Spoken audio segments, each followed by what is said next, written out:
السلام علیکم ناظرین، آپ دیکھ رہے ہیں زی ایچ انٹرٹینمنٹ، میں ہوں ظہیر احمد۔ ناظرین آپ سب کو عید مبارک۔ ایک فلم رہتی ہے جو کہ انڈیا کی کاپی کی پاکستان نے، اس کو ہم اسی ہفتے میں دیکھیں گے۔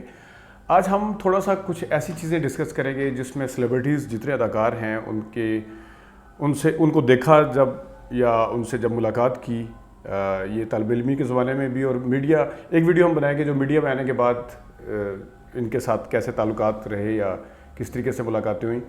لیکن جو پہلے تھا، کیونکہ اس میں آپ کو کوئی جانتا ہوتا نہیں ہے، کوئی آپ کا ریفرنس نہیں ہوتا میڈیا کے حوالے سے دیکھا جائے تو، ایک ایز اے فین آپ جب ملتے ہیں تو کون کس طرح ملتا ہے ایز اے فین، اس کا بڑی انٹرسٹنگ چیزیں ہیں اس میں۔ بہت آج سے کوئی 20-25-22 سال پہلے، یا شاید اس سے بھی زیادہ کی بات ہے، کہ جب ندیم صاحب آئے تھے راولپنڈی میں، یہاں اداکاروں کا صحافیوں کے ساتھ میچ تھا، جس میں جو قومی ٹیم کے کچھ پلیئر ہیں وہ بھی شامل تھے اس وقت کے۔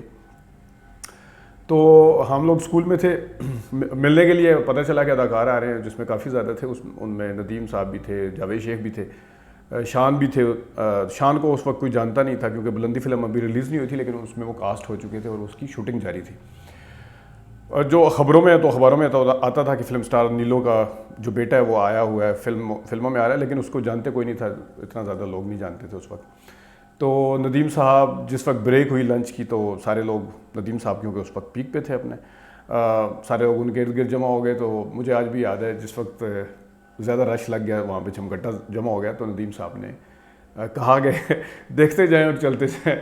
تو وہ ایک آج بھی یاد ہے اور بڑا انٹرسٹنگ تھا وہ سارا کچھ۔ اسی دوران میں جب شان جو تھے یہ فیلڈنگ کر رہے تھے باؤنڈری لائن پہ، تو ایک اداکار تھے اس وقت، ان کے بارے میں کسی نے، پنڈی کی جو عوام ہے وہ آپ کو پتہ ہے جس قسم کی، انہوں نے پوچھا اس سے کہ یہ کون ہے، وہ جو فیلڈنگ کر رہا ہے اس پہ سلپ پہ یا کیپنگ کر رہے ہیں وہ کون ہے؟ تو شان نے ان کا نام لیا، کیونکہ میں جیسے پہلے بتایا شان کو کوئی نہیں جانتا تھا۔ تو شان سے پھر ان لوگوں نے پوچھا کہ چلے پنجابی میں کہ تسی کون ہو، اس عزت ہے، تسی کون ہو؟ تو شان صاحب ہنسنے لگ گیا آگے سے، وہ فیلڈنگ کرتے کرتے خیر وہ واپس چلے گئے اس سائڈ پہ، دوسری سائڈ پہ۔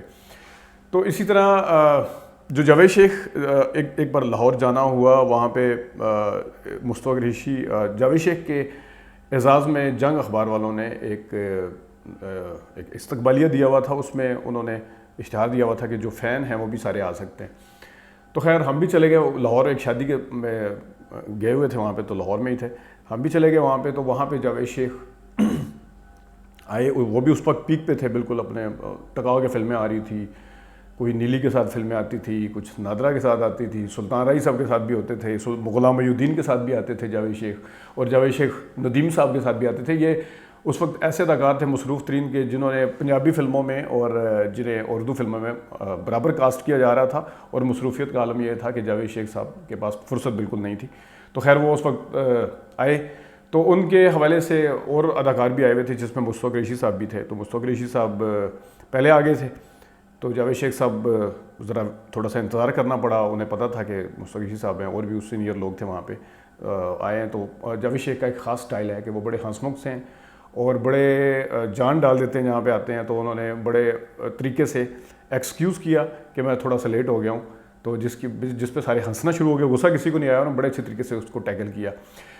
اسی طرح کیونکہ وہ سارے لوگ اوپر بیٹھے ہوئے تھے اسٹیج پہ، باقی فین وغیرہ یا جتنے لوگ آئے ہوئے تھے وہ نیچے چیئرز لگی ہوئی تھی وہاں پہ تھے ہال میں۔ تو کسی ایک لڑکے نے اٹھ کے، کیونکہ جاوید شیخ صاحب مسلسل اپنی ٹانگ جو تھی، رائٹ ٹانگ، اس کو ہلا رہے تھے، کچھ لوگوں کی عادت ہوتی ہے، تو مسلسل ہلائی جا رہے تھے۔ تو ایک بندے سے رہا نہیں گیا، تو انہوں نے کہا کہ آپ اپنی ٹانگ کیوں ہلا رہے ہیں شیخ صاحب؟ تو انہوں نے پنجابی میں بڑے زبردست طریقے سے جواب دیا، انہوں نے کہا پتر میں تو خالی ٹانگ لا رہا ہوں، تو اتنے آگے میں نا تو پورا ہلنا شروع ہو جائے گا۔ تو ساروں نے کہکا لگایا وہاں پہ۔ تو پھر مصطفیٰ قریشی صاحب کے ساتھ اسی میٹنگ، اسی جو موقع تھا، اسی دوران میں ملاقات ہوئی، کچھ تصاویر بھی تھی، تصاویر بھی آپ کو دکھائیں گے۔ ابھی تو اس وقت پتہ نہیں کہاں پڑی ہوں گی ساری تصویریں، وہ بھی اس کے حوالے سے بھی ایک ویڈیو بنائیں گے۔ مصطفیٰ قریشی صاحب کے ساتھ پھر میڈیا میں آنے کے بعد ان سے میری ابھی 1 مہینہ پہلے یا 1.5 مہینہ پہلے بات چیت بھی ہوئی تھی بڑی لمبی، مولا جٹ کے اوپر میں نے ویڈیو بنانی تھی، جو نئی مولا جٹ آ رہی ہے، تو ان سے کچھ پرانی مولا جٹ کے حوالے سے باتیں کرنی تھی، کیونکہ وہ نوری نعت تھے اس میں۔ تو وہ کیسے آدمی ہیں، ویڈیو کہ فون پہ کیا کیا بات ہوئی، یہ بڑی لمبی چوڑی ڈیٹیل ہے، اس پہ پھر کبھی ویڈیو بنائیں گے. لیکن پھر شان صاحب کے ساتھ جب وہ ان کی فلم ریلیز ہو چکی تھی اور وہ پیک پہ تھے اپنے، شان صاحب کے ساتھ انفیکٹ اس کے بعد 2 ملاقاتیں رہی ہیں ایز اے فین ہی دیکھا جائے یا ایز اے سنیما گور جو مطلب جاتے ہیں وہاں پہ فلمیں شوق سے دیکھتے ہیں. تو ایک تو تھے وہ لمبے لمبے بال رکھے ہوئے تھے انہوں نے، جب بلندی کے بعد ان کی نگینہ فلم آئی تو اسی طرح دل فلم آئی تو وہ عاشق، اور وہ ان کی ہر فلم میں یا تو ریما ہوتی تھی یا مدیحہ شاہ ہوتی تھیں. تو دوسرا جو ان کا ریوائول جب ہوا وہ گھونگھٹ کے دوران، اس کے بعد انہوں نے بالوں شالوں کی کٹنگ ایک نئی لک میں ولن کے طور پہ سامنے آئے تھے.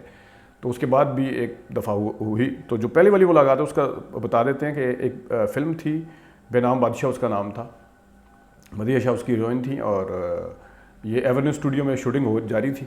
تو وہاں پہ ملاقات ہوئی تھی. تو شان صاحب جو تھے وہ ایک تو بات کسی کے ساتھ کر رہے ہوتے تھے، دیکھتے کسی کی طرف ہے، اس وقت کی بات بتا رہا ہوں، اب تو وہ ٹھیک ہو گئے.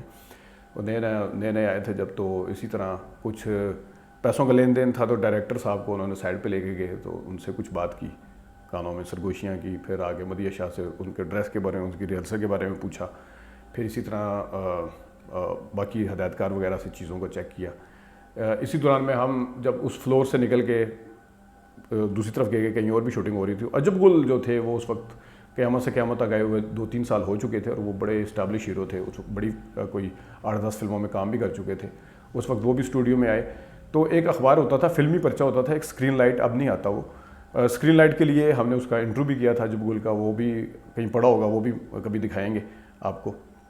اور اسی دوران میں محبتہ سچیاں کے جو ہیرو تھے ان کے والد صاحب تھے طارق شاہ، محبتہ سچیاں کے ہیرو والد. وہ بھی فلموں کے، پشتو فلموں کے تو وہ ہیرو ولن تھے، پنجابی فلموں میں بھی آتے تھے، اردو فلموں میں بھی آتے تھے. وہ آئے، بڑے لمبے چوڑے، ان کی ہائٹ وائٹ بھی بڑی زبردست تھی، ان سے بھی ملاقات ہوئی تھی. ایک پھر ہمارے فیوریٹ آصف خان تھے، کیونکہ اس زمانے میں جب ہم فلمیں دیکھتے تھے ندیم محمد علی شاہد یا ان کی فلمیں تو فائٹنگ والی نہیں ہوتی تھی. تو آپ کو پتہ ہے کہ ایک ایج ایسی ہوتی ہے کہ جس میں انسان فائٹنگ والی فلمیں دیکھتے ہیں. تو آصف خان کو ہم بہت پسند کرتے تھے. نیشنل ایوارڈ ہوا تھا اسلام آباد میں، گنے چنے ہوئے ہیں، یہ کوئی 96 کی یا 97 کی بات ہوگی یا اسی کے اراؤنڈ. تو یہاں پہ غلام محی الدین اور آصف خان کا ہمیں پتہ چلا وہ ایک ہی گیسٹ روم میں ایک ساتھ ٹھہرے ہوئے تھے. ان دونوں کے ساتھ ملے. غلام محی الدین صاحب اخلاق کے بہت ہی شاندار آدمی ہیں، بڑے اچھے طریقے سے بات چیت کرنا ایز اے فین کے ساتھ، کیونکہ میڈیا والوں کے ساتھ انگیج عموماً جتنے بھی اداکار ہیں یا آرٹسٹ ہیں یا جتنے مشہور لوگ ہوتے ہیں وہ طریقے سے کرتے ہیں. پھر اسی طرح آپس کے جو ان کے کولیگز وغیرہ ہوتے ہیں ان کے ساتھ اور طریقے سے ملتے ہیں. فین کے ساتھ کوئی کس طرح کا برتاؤ کرتا ہے یا ٹریٹمنٹ کرتا ہے وہ ایک دیکھنے والی چیز ہوتی ہے. تو اس میں میرے خیال میں غلام محی الدین، جاوید شیخ بھی اچھے ہیں، غلام محی الدین اور آصف خان کمال کے لوگ ہیں. آصف خان صاحب کے بیٹے ہیں ارباز خان، ان کا نام اصل میں ارباز خان نہیں ہے، عارف خان ہے. اور ہم آصف خان کو ملنے کے لیے ان کے گھر گئے ہوئے تھے. وہ اتفاق سے ان دنوں میں شوٹنگ کرنے کے لیے سری لنکا گئے ہوئے تھے. تو ان کا بیٹا ایک باہر آیا، چشمہ لگایا ہوا نظر کا، اور انہوں نے بتایا کہ بابا تو گئے ہوئے ہیں سری لنکا شوٹنگ کرنے کے لیے گئے ہوئے ہیں. تو ہم نے پوچھا کہ آپ کون ہیں؟ انہوں نے کہا جی میں ان کا بیٹا ہوں، عارف میرا نام ہے. تو وہ عارف بعد میں جب گھونگھٹ میں دیکھا، ہم گھونگھٹ ریلیز ہوئی اس کے کافی سال کے بعد یا 7-8 سال کے بعد، تو ہم نے کہا یہ ارباز تو نام نہیں تھا اس کا، عارف نام تھا. بعد میں پتہ چلا کہ انہوں نے اپنے نام کو تبدیل کیا. تو اس طریقے سے ان کے ساتھ فلموں میں آنے سے پہلے ہی ملاقات ہو چکی تھی. اسی طرح ایک دفعہ اسٹوڈیو جانا ہوا تو ایک فلم کا پریمیئر گانا دیکھنے کے لیے ریما صاحبہ تشریف لائی تھی. ریما سے بھی انفیکٹ 2 ہی ملاقاتیں ہوئیں. ایک میڈیا میں آنے کے بعد بھی انہیں ایک پروگرام ان کے ساتھ ہم نے کیا تھا جس کے جو اینکر ہیں وہ جاوید چودھری صاحب تھے. لیکن ریما کا جو تھا وہ اس ٹائم ایز اے فین، جب دہشت گرد ایک فلم تھی اس میں زارکا زیرو تھے، اس کا گانا دیکھنے کے لیے وہ آئی تھی. اور وہ بھی بڑے اچھے طریقے سے اپنے فین سے ملتی ہیں. ان کی میموری بڑی شاندار ہے ویسے، وہ یاد رکھتی ہے کہ پہلے ان سے ملاقات ہو چکی ہے یا نہیں ہو چکی. اس طرح شان سے جو دوسری ملاقات ہوئی تھی وہ بھی خیر میڈیا میں آنے سے پہلے ہوئی تھی. وہ ریوائول آف فلم انڈسٹری مجاجم فلم اس وقت ریلیز ہوئی تھی، 2006 کی بات ہے. اسلام آباد میں ہوئی تھی. اس وقت ان سے ایک کویشچن بھی ایز اے فین میں نے پوچھا تھا کہ آپ نے پتر اشتاری کو جدے، میں کسی ویڈیو میں شاید پہلے بتا بھی چکا ہوں، آپ نے اس فلم کو کیوں کیا؟ انہوں نے کنونسنگ سٹائل سے بتایا کہ میں نے وہ کیوں کیا. اسی طرح زیادہ ڈیٹیل میں نہیں جا رہا اس وجہ سے. پھر نبیل کے ساتھ، جو بلبلے والے نبیل ہیں، ان کے ساتھ ملاقات ہوئی تھی. اس وقت میں طلعت حسین صاحب کے ساتھ ایز اے ٹرینی میں کام کر رہا تھا. جو آرٹسٹ ہیں وہ ایک ڈرامہ ڈائریکٹ کر رہے تھے. تو اس دوران 5-6 دن جتنے دن وہ شوٹ ہوتا رہا ڈرامہ، مسلسل ان کے ساتھ ملاقات ہوتی تھی. اور ساری چیزیں، اس کا ملاقات کے دوران کیا باتیں ہوئی یا کیا کیا ہوتا تھا، یہ بھی ایک الگ سٹوری ہے. اس کا تذکرہ پھر کسی ویڈیو میں کریں گے. تو یہ کچھ اداکار تھے, ابھی بھی مجھے شاید کچھ بھول رہے ہوں گے, ان سب کا ساتھ تصاویر بھی ہیں جو ہم نے بنائی تھی اس وقت. کبھی اس کو ڈھونڈ کے لگائیں گے, اور ایک ویڈیو میڈیا میں آنے کے بعد سیلیبریٹیز کے ساتھ اس میں سیاستدان تو میرے خیال میں آپ لوگوں کا انٹرسٹ نہیں ہوگا پولیٹیشنز کے حوالے سے, تو اداکاروں کے حوالے سے لازمی اس کے اوپر بھی ایک ویڈیو بنائیں گے. آج کے لیے ناظرین عید کے حوالے سے تھا, کیونکہ سنیما میں فلمیں ریلیز نہیں ہو رہی ہیں اور مس کر رہے تھے کہ سنیما پہ کوئی فلم ریلیز ہو. لاسٹ ٹائم پچھلے اس کو آئی تھی چھلاوا اور جوانی پھر نہیں آنی اور پتہ نہیں کون کون سی فلمیں آئی تھی. تو عید کی فلموں کے حوالے سے تو آپ کو پتہ ہے ہمیشہ سے چام رہا ہے سنیما کے اوپر جو رش ہوتا ہے. اس دفعہ اس لاک ڈاؤن کی وجہ سے کچھ بھی نہیں ہے, تو سوچا اسی طرح کی کچھ یادیں جو ہیں وہ تازہ کر لی جائیں. اجازت دیجیے ناظرین, اللہ حافظ.